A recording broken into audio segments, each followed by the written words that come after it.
The Wildlife Film Society at the University of Bristol are aiming to film one of the UK's best species, the European starlings. Once widespread across the UK, they are now suffering a serious decline. We're going to film and show you their incredible brilliance as they fly together in murmurations, and also find out how to conserve them.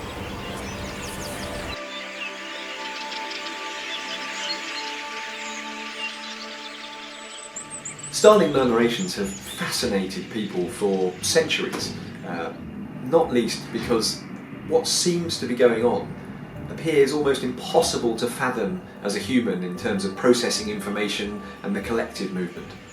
Indeed, in the 1930s, Edmund Selous, a famous ornithologist then, thought that their collective movements was a result of telepathy.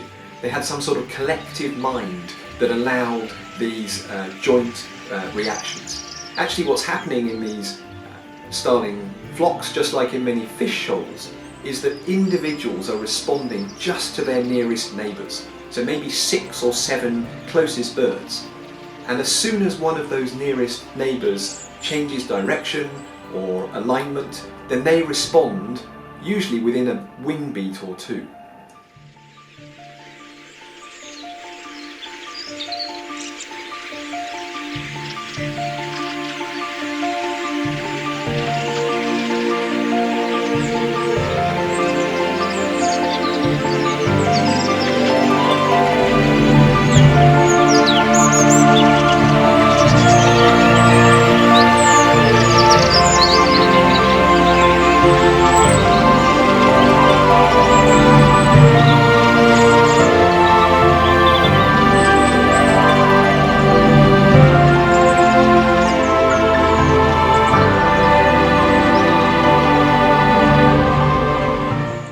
So one obvious question is, why do these birds, these starlings, aggregate in such enormous numbers? By grouping together, they are protected to a greater or lesser extent from predators, at least as any given individual suffers a much lower chance of being attacked by a hawk than if it was alone or in a small group.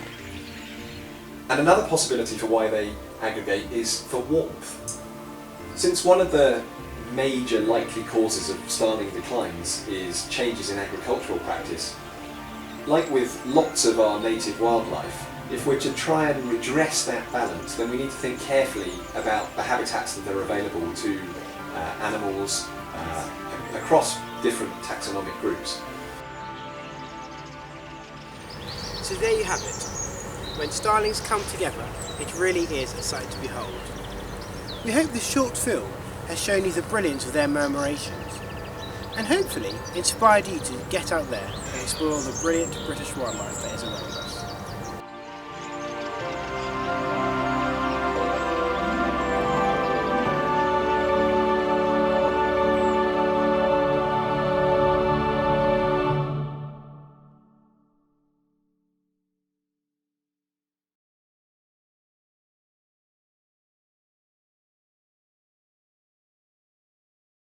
You've taken us round in this circle. We were there. We were there.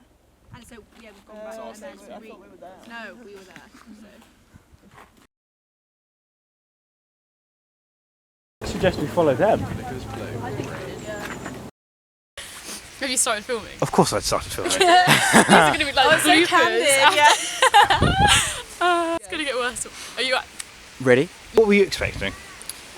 No, I was expecting to see a murmuration. I was very worried we weren't going to see one. But on the way here, like, we know it's a bit hit and miss, so it's kind of part of wildlife filmmaking, isn't it? Yeah. Just like not knowing. So we're glad that it actually all paid off and we managed to see them. What was your favourite part of the Avalon marshes? The coolest bit was hearing them.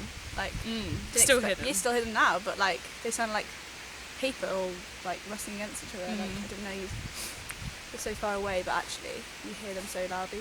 Don't really go to a marsh that often, you know? It's not really Getting out of the city. that common in Bristol, so it was really fun coming out. How have you found filming as part of a team, even though we haven't all had a lot of film experience? How have you found that? I feel like we all worked well and we all split up and were communicating even though we were split up, knowing that we'd like all got a different viewpoint on the murmuration. So it was nice to know that everyone was kind of putting their own creative spin on what they were doing. Yeah, and like I'd never used a camera to film a moving object before. So it was cool, you know, James helped me figure out how to use his camera, so I've learned a new skill. Awesome.